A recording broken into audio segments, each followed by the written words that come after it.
ನಮಸ್ಕಾರ ವೀಕ್ಷಕರೇ, ಮುಖ್ಯಮಂತ್ರಿ ಮತ್ತು ಕೆಪಿಸಿಸಿ ಅಧ್ಯಕ್ಷರ ಬದಲಾವಣೆ ವಿಚಾರ ರಾಜ್ಯ ಕಾಂಗ್ರೆಸ್ನಲ್ಲಿ ಭಾರೀ ಚರ್ಚೆಗೆ ಗ್ರಾಸವಾಗಿದೆ. ಹಲವು ಪ್ರಮುಖ ನಾಯಕರು ರೇಸ್ನಲ್ಲಿ ಕಾಣಿಸಿಕೊಳ್ತಿದ್ದಾರೆ, ತೆರೆಮರೆಯಲ್ಲಿ ಸಾಕಷ್ಟು ಪ್ರಯತ್ನಗಳನ್ನು ಮಾಡ್ತಿದ್ದಾರೆ. ಇತ್ತ ಹೈಕಮಾಂಡ್ ನಿರ್ಧಾರ ಏನು ತೆಗೆದುಕೊಳ್ಳುತ್ತೋ ಅದಕ್ಕೆ ನಾವು ಬದ್ಧ ಅಂತ ಸಿಎಂ ಅವರು ಹೇಳಿದ್ರೆ, ಉಪಮುಖ್ಯಮಂತ್ರಿ ಡಿ.ಕೆ. ಶಿವಕುಮಾರ್ ಅವರು ಹೈಕಮಾಂಡ್ ತನಗೆ ಆಶೀರ್ವಾದ ಮಾಡೇ ಮಾಡುತ್ತೆ ಅನ್ನುವ ಆತ್ಮವಿಶ್ವಾಸದಲ್ಲಿದ್ದಾರೆ. ಸದ್ಯ ರಾಜಕೀಯ ವಲಯದಲ್ಲಿ ಸಿದ್ದರಾಮಯ್ಯ ಅವರು ಕೆಳಗಿಳಿತಾರಾ ಅಥವಾ ಮುಂದುವರಿತಾರಾ? ಡಿ.ಕೆ. ಶಿವಕುಮಾರ್ ಅವರು ಮುಖ್ಯಮಂತ್ರಿ ಆಗ್ತಾರಾ? ಪವರ್ ಶೇರಿಂಗ್ ಕತೆ ಏನು? ಈ ಬಗ್ಗೆ ಬಿಸಿ ಚರ್ಚೆಗಳಾಗ್ತಾ ಇದೆ. ಇನ್ನು ಡಿ.ಕೆ. ಶಿವಕುಮಾರ್ ಅವರು ಬಿಜೆಪಿಗೆ ಹತ್ತಿರ ಆಗ್ತಿದ್ದಾರೆ ಅನ್ನೋ ಚರ್ಚೆಯೂ ಸಹ ಮುನ್ನೆಲೆಗೆ ಬಂದಿದೆ. ಸಾರ್ವಜನಿಕ ವಲಯದಲ್ಲಂತೂ ತೀವ್ರ ಕುತೂಹಲ ಮೂಡಿದೆ. ಈ ರೀತಿಯಾಗಿ ರಾಜ್ಯದಲ್ಲಿ ಸಿಎಂ ಬದಲಾವಣೆ ಚರ್ಚೆ ಜೋರಾಗಿರುವ ನಡುವೆನೆ ಅನೇಕ ಜ್ಯೋತಿಷಿಗಳು ಭವಿಷ್ಯವನ್ನ ನುಡಿತಿದ್ದಾರೆ.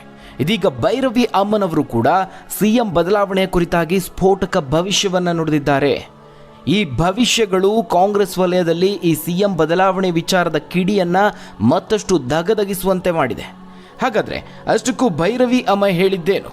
ರಾಜ್ಯ ರಾಜಕಾರಣದ ಬಗ್ಗೆ ಯಾವೆಲ್ಲ ಶ್ರೀಗಳು ಸ್ವಾಮೀಜಿಗಳು ಏನೆಲ್ಲ ಭವಿಷ್ಯವನ್ನ ನುಡಿದಿದ್ದಾರೆ?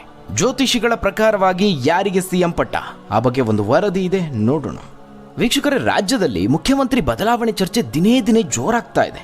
ಈ ನಡುವೆ ಅನೇಕ ಸ್ವಾಮೀಜಿಗಳು ಮಠಾಧೀಶರು ಕೂಡ ಸಿಎಂ ಯಾರಾಗ್ತಾರೆ ಅನ್ನೋ ಬಗ್ಗೆ ಭವಿಷ್ಯವನ್ನ ನುಡಿಯುತ್ತಿದ್ದಾರೆ. ಸಿದ್ದರಾಮಯ್ಯ ಅವರು ಸಿಎಂ ಕುರ್ಚಿಯಿಂದ ಕೆಳಗಿಳಿಯುವ ಯಾವುದೇ ಲಕ್ಷಣಗಳಿಲ್ಲ. ಕುರ್ಚಿ ಬಿಟ್ಟು ಕೊಡುವಂತಹ ರಾಜಕಾರಣಿಯೂ ಸಹ ಅವರಲ್ಲ. ಹೈಕಮಾಂಡ್ ನಿರ್ಧಾರಕ್ಕೆ ಬದ್ಧ ಅಂತಲೂ ಹೇಳಿದ್ದಾರೆ. ಮತ್ತೊಂದು ಕಡೆ ಸಿಎಂ ರೇಸ್ನಲ್ಲಿರುವ ಹಲವು ಪ್ರಮುಖರು ತಮ್ಮದೇ ಆದಂತಹ ಪ್ರಯತ್ನದಲ್ಲಿದ್ದಾರೆ. ಪ್ರಮುಖವಾಗಿ ಡಿ.ಕೆ. ಶಿವಕುಮಾರ್ ಅವರು ಕೂಡ ದಿನೇ ಒಂದೊಂದು ದೇವಸ್ಥಾನಗಳಿಗೆ ಭೇಟಿ ಕೊಡ್ತಾ ದೇವರ ಮೊರೆ ಹೋಗಿದ್ದಾರೆ. ತಮ್ಮ ರಾಜಕೀಯ ಜೀವನದ ಪ್ರಮುಖ ಮಹತ್ವಾಕಾಂಕ್ಷೆಯ ಗುರಿಯಾಗಿಸಿಕೊಂಡು ಸಿಎಂ ಆಗೇ ಆಗ್ತೀನಿ ಅನ್ನುವ ಆತ್ಮವಿಶ್ವಾಸದಲ್ಲಿದ್ದಾರೆ. ಇತ್ತೀಚೆಗೆ ಇದೇ ವಿಚಾರವಾಗಿ ಮಾತನಾಡ್ತಾ ಪ್ರಯತ್ನಗಳು ವಿಫಲ ಆದರೂ ಪ್ರಾರ್ಥನೆಗಳು ಫಲಿಸುತ್ತೆ ಅಂತ ಮಾರ್ಮಿಕ ಮಾತುಗಳನ್ನಾಡಿದ್ದಾರೆ. ಇದೀಗ ರಾಜ್ಯದಲ್ಲಿ ಇತ್ತೀಚಿನ ದಿನಗಳಲ್ಲಿ ಸದ್ದು ಮಾಡ್ತಿರುವ ಭೈರವಿ ಅಮ್ಮನವರು ಕೂಡ ಸಿಎಂ ಬದಲಾವಣೆಯ ಕುರಿತಾಗಿ ಸ್ಫೋಟಕ ಭವಿಷ್ಯವನ್ನ ನುಡಿದಿದ್ದಾರೆ. ಉಪಮುಖ್ಯಮಂತ್ರಿಯಾಗಿರುವ ಡಿ.ಕೆ. ಶಿವಕುಮಾರ್ ಅವರಿಗೆ ಮುಖ್ಯಮಂತ್ರಿಯಾಗುವ ಯೋಗ ಇದೆ ಅಂತ ದಕ್ಷಿಣ ಭಾರತದ ಏಕೈಕ ಮಹಾಮಂಡಳೇಶ್ವರ ಅಮ್ಮ ಭೈರವಿ ಭವಿಷ್ಯವನ್ನ ನುಡಿದಿದ್ದಾರೆ. ಹುಬ್ಬಳ್ಳಿಯ ಶ್ರೀ ಸಿದ್ಧಾರೂಢ ಮಠದ ಗದ್ದುಗೆಗೆ ಭೇಟಿ ನೀಡಿದ ಸಂದರ್ಭದಲ್ಲಿ ಮಾಧ್ಯಮಗಳ ಜೊತೆಗೆ ಮಾತನಾಡ್ತಾ ಇಂತಹದೊಂದು ಭವಿಷ್ಯ ನುಡಿದಿರುವಂಥದ್ದು. ಡಿ.ಕೆ. ಶಿವಕುಮಾರ್ ಸಿಎಂ ಆಗೇ ಆಗ್ತಾರೆ, ಅದನ್ನು ತಪ್ಪಿಸೋದಕ್ಕೆ ಯಾರಿಂದಲೂ ಸಾಧ್ಯ ಇಲ್ಲ ಅಂತ ಹೇಳಿದ್ದಾರೆ. ಅಷ್ಟು ಮಾತ್ರ ಅಲ್ಲ, ಈ ಹಿಂದೆ ನಡೆದಿದ್ದ ಒಂದಷ್ಟು ಘಟನೆಗಳು, ತಾನು ಹೇಳಿದ್ದಂತಹ ಭವಿಷ್ಯಗಳು ನಿಜವಾಗಿರುವ ಬಗ್ಗೆಯೂ ಉಲ್ಲೇಖಿಸಿದ್ದಾರೆ. ನನ್ನ ಮಾತು ಯಾವತ್ತೂ ಸುಳ್ಳಾಗಿಲ್ಲ, ಇಲ್ಲಿ ತನಕ ಸುಳ್ಳಾಗಿಲ್ಲ, ಮುಂದೆಯೂ ಸುಳ್ಳಾಗೋದಿಲ್ಲ. ನಾನು 3 ವರ್ಷದ ಹಿಂದೆ ಡಿ.ಕೆ. ಶಿವಕುಮಾರ್ ಅವರ ಮನೆಗೆ ಹೋಗಿದ್ದೆ. ಡಿ.ಕೆ. ಶಿವಕುಮಾರ್ ಅವರೇ ನನ್ನನ್ನು ಕರೆದಿದ್ರು. ಮುಂದೆ ಏನಾಗುತ್ತೆ ಅಂತ ಕೇಳಿದ್ರು. ಏನಾಗಬೇಕು ಅಂತ ನಾನು ಕೇಳಿದ್ದೆ. ಮುಂದಿನ ಕತೆ ಏನು ಅಂತ ಡಿ.ಕೆ. ಅವರು ಕೇಳಿದ್ರು. ಇನ್ನು ಅವರ ಮನೆಯಲ್ಲಿ ಅವರ ಪತ್ನಿ ಸೀರೆಯನ್ನು ಕೊಟ್ಟರು, ಜೊತೆಗೆ ಗಣಪತಿ ವಿಗ್ರಹವನ್ನು ಕೊಟ್ಟರು. ಆ ಸಂದರ್ಭದಲ್ಲೇ ನಾನು ಡಿ.ಕೆ. ಅವರಿಗೆ ಒಂದು ಎಚ್ಚರಿಕೆಯನ್ನು ನೀಡಿದ್ದೆ. ಯಾರದ್ದು ದುಡ್ಡು ಎಲ್ಲಮ್ಮನ ಜಾತ್ರೆ ಆಗುತ್ತೆ ಅಂತ ಹೇಳಿದ್ದೆ. ಅಂದರೆ ನೀವು ದುಡಿದ ದುಡ್ಡನ್ನು ಇನ್ನೊಬ್ಬರು ತಿಂದು ತೇಗ್ತಾರೆ ಅಂತ ನಾನು ಅವರಿಗೆ ಹೇಳಿದ್ದೆ ಅಂತ ಭೈರವಿ ಅಮ್ಮ ಹೇಳಿರುವಂಥದ್ದು. ಇನ್ನು ಮಂತ್ರಾಲಯದ ಕುರಿತಾಗಿ ಹೇಳಿದ್ದ ಭವಿಷ್ಯವನ್ನು ಸಹ ಉಲ್ಲೇಖಿಸಿದ್ದಾರೆ. ನಾನು ಈ ಹಿಂದೆ 11 ದಿನಕ್ಕೆ ಮಂತ್ರಾಲಯ ತೀರ್ಥಕ್ಷೇತ್ರ ಮುಳುಗುತ್ತೆ ಅಂತ ಹೇಳಿದ್ದೆ, ಅದೇ ರೀತಿಯಾಗಿ ಆಯಿತು. ಈ ರೀತಿಯಾಗಿ ಹಿಂದೆ ಹೇಳಿದ್ದಂತಹ ಭವಿಷ್ಯವನ್ನು ಸಮರ್ಥಿಸಿಕೊಂಡಿದ್ದಾರೆ. ಕೇವಲ ಇದು ಮಾತ್ರ ಅಲ್ಲ, ಇನ್ನು ವಿನಯ್ ಕುಲಕರ್ಣಿ ಅವರ ವಿಚಾರದಲ್ಲೂ ಒಂದು ಸ್ವಾರಸ್ಯಕರ ಸಂಗತಿಯನ್ನು ಬಿಚ್ಚಿಟ್ಟಿದ್ದಾರೆ. ವಿನಯ್ ಕುಲಕರ್ಣಿ ಅವರ ಮನೆಗೆ ಹೋಗಿದ್ದೆ. ಆ ಸಂದರ್ಭದಲ್ಲಿ ಅವರ ಪತ್ನಿ ಶಿವಲೀಲಾ ಅವರನ್ನು ಭೇಟಿಯಾಗಿ, ನಿಮ್ಮ ಗಂಡನಿಗೆ ಈ ರೀತಿಯಾದಂತಹ ಪರಿಸ್ಥಿತಿ ಇದೆ, ಆದರೂ ಚುನಾವಣೆಯಲ್ಲಿ ಸ್ಪರ್ಧೆ ಮಾಡಲಿ, ಅವರು ವಿನ್ನಾಗೇ ಆಗ್ತಾರೆ, ಮುಂದೆ ಶಾಸಕ ಆಗ್ತಾರೆ ಅಂತ ಹೇಳಿದ್ದೆ, ಅದೇ ರೀತಿಯಾಗಿ ಆಯಿತು. ಆ ಸಂದರ್ಭದಲ್ಲಿ ಅವರಿಗೆ ಧಾರವಾಡಕ್ಕೆ ಹೋಗೋದಕ್ಕೂ ನಿರ್ಬಂಧ ಇತ್ತು. ಅದರ ಹೊರತಾಗಿಯೂ ತಾನು ಈ ರೀತಿಯಾದಂತಹ ಭವಿಷ್ಯವನ್ನು ನುಡಿದಿದ್ದು ಅದು ನಿಜ ಆಗಿದೆ ಅಂತ ಭೈರವಿಯಮ್ಮ ತಮ್ಮ ಭವಿಷ್ಯವಾಣಿಗಳನ್ನು ಸಮರ್ಥಿಸಿಕೊಂಡಿದ್ದಾರೆ. ಇನ್ನು ಇದೇ ಡಿ.ಕೆ. ಶಿವಕುಮಾರ್ ಅವರ ಕುರಿತಾಗಿ ಮತ್ತೊಂದು ವಿಚಾರವನ್ನು ಬಿಚ್ಚಿಟ್ಟಿದ್ದಾರೆ. ಅವರು ಈಗಲ್ಲ, ಈ ಮುಂಚೆ ಅವರು ಸಿಎಂ ಆಗಬೇಕಾಗಿತ್ತು ಅಂತ ಹೇಳಿದ್ದಾರೆ. ಸಿಎಂ ಬದಲಾವಣೆ ಅಲ್ಲ, ಆ ಸೀಟ್ನಲ್ಲಿ ಡಿ.ಕೆ. ಶಿವಕುಮಾರ್ ಅವರೇ ಕುತ್ಕೊಳ್ಬೇಕಿತ್ತು. ಆದರೂ ಪರವಾಗಿಲ್ಲ, ಇದೇ ಅವಧಿಯಲ್ಲಿ ಈಗ ಅಧಿಕಾರದಲ್ಲಿರುವಂತಹ ಕಾಂಗ್ರೆಸ್ ಸರ್ಕಾರ 5 ವರ್ಷ ಪೂರೈಸೋದ್ರೊಳಗೆ ಡಿ.ಕೆ. ಶಿವಕುಮಾರ್ ಅವರು ಸಿಎಂ ಆಗ್ತಾರೆ ಅಂತ ಭೈರವಿಯಮ್ಮ ಭವಿಷ್ಯ ನುಡಿದಿದ್ದಾರೆ. ನನಗೆ ಡಿ.ಕೆ. ಶಿವಕುಮಾರ್ ಅವರ ಮೇಲಾಗಲಿ ಅಥವಾ ಸಿದ್ದರಾಮಯ್ಯ ಅವರ ಮೇಲಾಗಲಿ ಬಿಜೆಪಿಯ ಮೇಲಾಗಲಿ ಯಾವುದೇ ರೀತಿಯ ಅಭಿಮಾನ ಇಲ್ಲ. ಡಿ.ಕೆ. ಅವರು ಸಿಎಂ ಆಗ್ತಾರೆ, ಅದು ಸಹ ಇದೇ ಅವಧಿಯಲ್ಲಿ ಸಿಎಂ ಆಗ್ತಾರೆ. ನನ್ನ ಮಾತು ಯಾವತ್ತೂ ಸುಳ್ಳಾಗಿಲ್ಲ, ಇಲ್ಲಿ ತನಕ ಸುಳ್ಳಾಗಿಲ್ಲ, ಮುಂದೆಯೂ ಆಗೋದಿಲ್ಲ ಅಂತ ಭೈರವಿಯಮ್ಮ ಹೇಳಿರುವಂಥದ್ದು.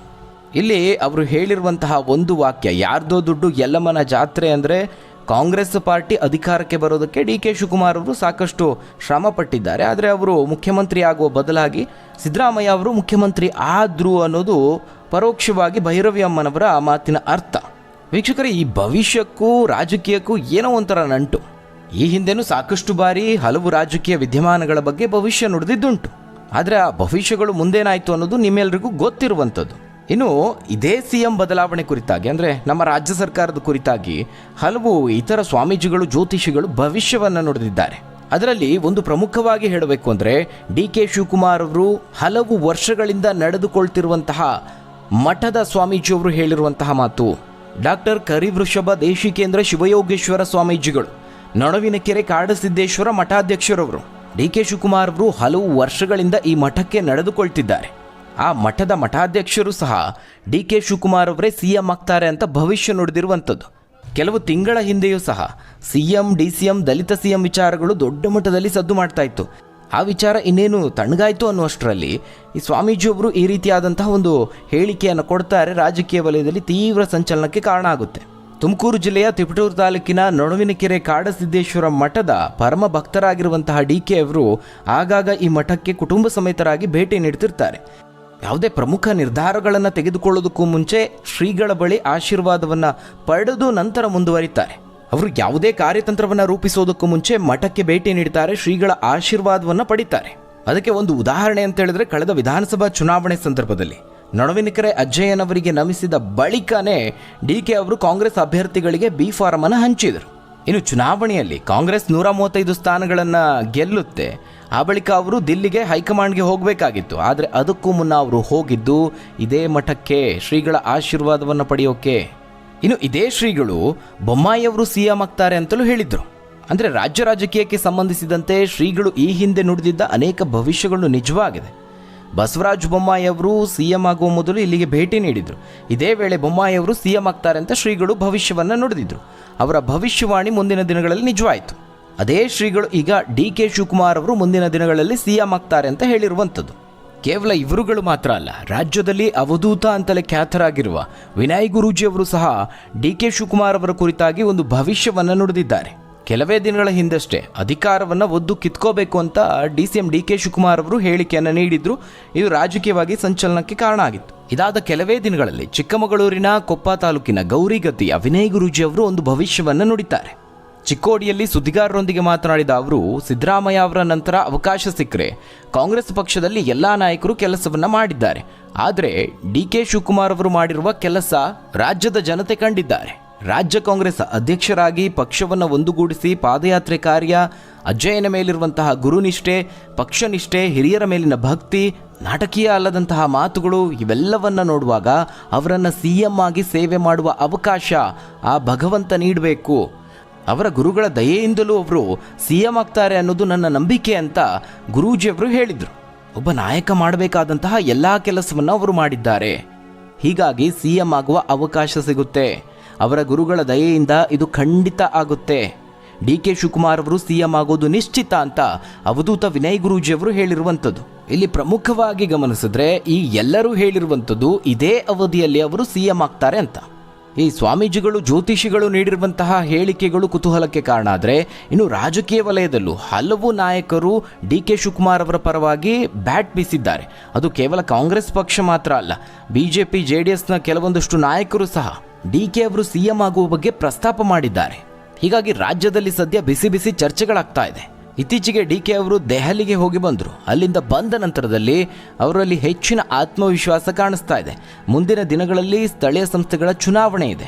ಈಗಾಗಲೇ ಪಕ್ಷ ಸಂಘಟನೆಯ ನಿಟ್ಟಿನಲ್ಲಿ ಪಕ್ಷದ ಆಳಕ್ಕಿಳಿದು ಕೆಲಸವನ್ನ ಮಾಡ್ತಿದ್ದಾರೆ. ರಾಜ್ಯದ ಮುಖ್ಯಮಂತ್ರಿಯಾಗುವ ಕನಸನ್ನು ಹೊತ್ತಿರುವ ಅವರು ಮುಖ್ಯಮಂತ್ರಿ ಹುದ್ದೆಗೆ ಹಕ್ಕು ಮಂಡಿಸುವ ಮೊದಲು ಸ್ಥಳೀಯ ಸಂಸ್ಥೆಗಳ ಚುನಾವಣೆಯಲ್ಲಿ ತಮ್ಮ ಸಂಘಟನಾತ್ಮಕ ಸಾಮರ್ಥ್ಯವನ್ನು ಸಾಬೀತುಪಡಿಸುವುದಕ್ಕೆ ಉತ್ಸುಕರಾಗಿರುವಂತೆ ಕಾಣಿಸ್ತಾ ಇದೆ. ಹೈಕಮಾಂಡ್ ಮಟ್ಟದಲ್ಲಿ ಈ ನಾಯಕರ ನಡುವೆ 50-50 ಅಧಿಕಾರ ಹಂಚಿಕೆಯ ಕುರಿತಾಗಿ ಒಪ್ಪಂದ ಆಗಿದೆ ಅಂತ ಹೇಳಲಾಗ್ತಾ ಇದೆ. ಆದರೆ ಸಿದ್ದರಾಮಯ್ಯ ಅವರು ಸಹ ಮತ್ತೊಂದು ಕನಸನ್ನು ಹೊಂದಿದ್ದಾರೆ. 5 ವರ್ಷಗಳವರೆಗೆ ಪೂರ್ಣಾವಧಿಯನ್ನು ಪೂರೈಸಿ ದೇವರಾಜು ಅರಸು ಅವರ ದಾಖಲೆಯನ್ನು ಮುರಿಯೋದಕ್ಕೆ ಮುಂದಾಗ್ತಿದ್ದಾರೆ. ಇತ್ತ DK ಶಿವಕುಮಾರ್ ಅವರು ತನಗೆ ಪಟ್ಟ ಸಿಕ್ಕೇ ಸಿಗುತ್ತೆ ಅನ್ನುವ ಆತ್ಮವಿಶ್ವಾಸದಲ್ಲಿದ್ದಾರೆ. ಈ ನಡುವೆ ಈ ಭವಿಷ್ಯಗಳು ಸದ್ದು ಮಾಡ್ತಾ ಇದೆ. ಹಾಗಾದರೆ ವೀಕ್ಷಕರೇ, ಮುಂದಿನ ಮುಖ್ಯಮಂತ್ರಿ ಯಾರಾಗಬಹುದು? ತಪ್ಪದೆ ನಿಮ್ಮ ಅನಿಸಿಕೆ ಅಭಿಪ್ರಾಯವನ್ನು ಕಮೆಂಟ್ ಮೂಲಕವಾಗಿ ತಿಳಿಸಿ. ಧನ್ಯವಾದಗಳು ವೀಕ್ಷಕರೇ.